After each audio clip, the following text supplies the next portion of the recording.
नमस्कार सर्वांना, मी शिल्पा जाधव. माझ्या YouTube channel Shilpa Jadhav food रेसिपीजमध्ये आपलं स्वागत आहे. आज मी माझ्या पद्धतीने तुम्हाला साबुदाणा खिचडी कशी करायची ते दाखवणार आहे. तर चला मग बघूया. साबुदाणा खिचडी करायला लागणारं साहित्य सांगते. इथे मी 1 वाटी साबुदाणा रात्रीच व्यवस्थित भिजू ठेवलेलं होतं. हे बघा किती छान भिजलेला आहे. असं आपल्याला 1 वाटी भिजलेला साबुदाणा, 1 बटाटा, दाण्याचा कूट, हे भाजलेले दाणे त्याचा कूट, कढीपत्ता, कोथिंबीर, अर्धा टमाटर आणि 2 हिरव्या मिरच्या. टमाटर ह्या रेसिपीचं सिक्रेट इन्ग्रेडियंट आहे. हे टमाटर मोस्टली कोणी टाकत नाही, पण तुम्ही टाकून बघा. ह्या पद्धतीने खूप ह्या टमाटरमुळे स्वाद येतो. तर आता आपण फोडणी करून घेऊया. एका कढईमध्ये मी तेल तापवून घेतलं आहे. आता याच्यामध्ये जिरं टाकूया.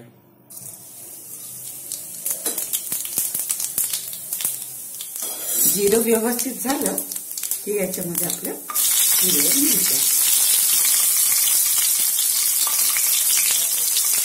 मिरच्या तिखट आहेत म्हणून मी 2च मिरच्या घेतल्या.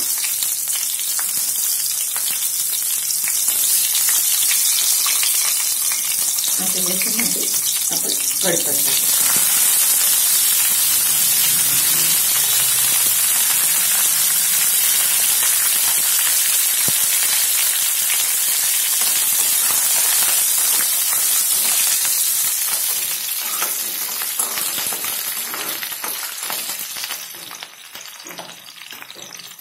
कढीपत्ता झाला की आता ह्याच्यात आपण आपले बटाटे टाकूया.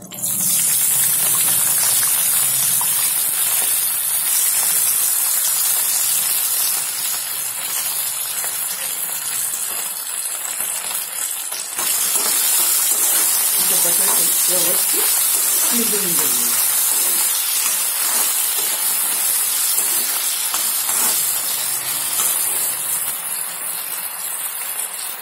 बटाटे इथे व्यवस्थित झाले की आपण आता याच्यामध्ये आपले टोमॅटो टाकून घेऊया. तुम्ही उपवासाला ही खिचडी करत असाल तर टमाटर टाकू नका. आणि साधं रोज नाश्त्याला करत असाल तर मग तुम्ही ते नक्की टाकून. टोमॅटोनी खिचडीला आपल्याला एक वेगळा स्वाद येत असतो,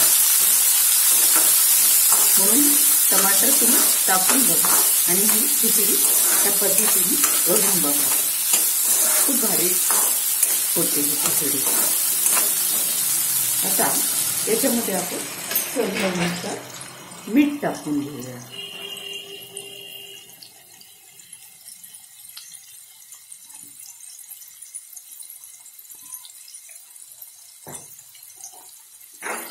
मीठ पण व्यवस्थित आपण परतून घेऊ.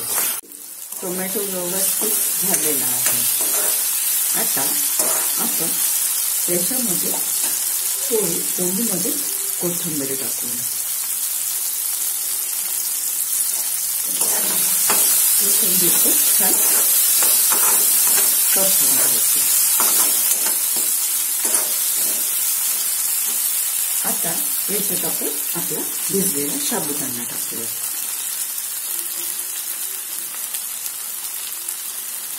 बघा कसा सुटसुटीत आणि छान झालेला आहे. भिजवताना आपण कसं पाणी प्रमाण टाकतो त्याच्यावर आहे. हे बघा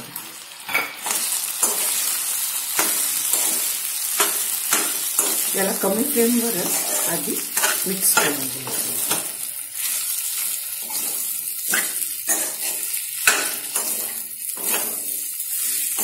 साबुदाणा व्यवस्थित मिक्स झाला की याच्यात आपण दाण्याचं कूट टाकूया. तुम्ही तुमच्या अनुसार टाकू शकता. तुम्हाला जास्त आवडते दाण्याचं कूट की कमी, त्या हिशोबाने तुम्ही टाकू शकता.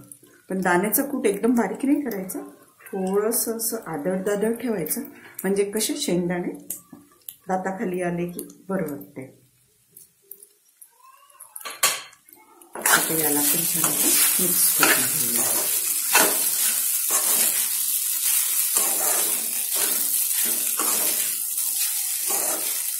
फ्लेम कमीच ठेवायची.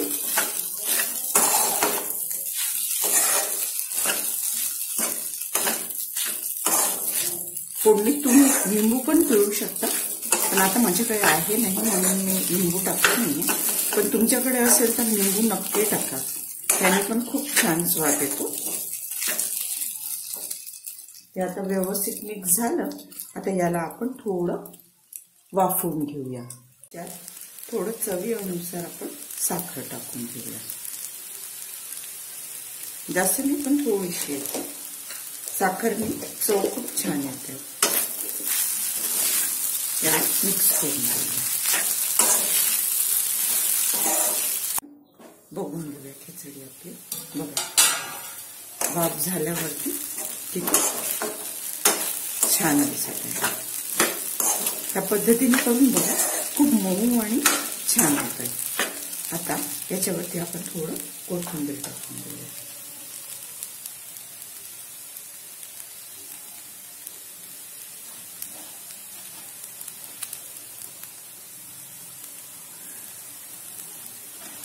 किती भारी वाटत. आपली साबुदाणा खिचडी रेडी आहे. आता गरमागरम खायला ही खिचडी एकदम रेडी आहे. तुम्ही दह्यासोबत याला मस्त एन्जॉय करू शकता. तुम्ही माझ्या पद्धतीने ही खिचडी नक्की करून बघा. मी आता गॅस बंद करते.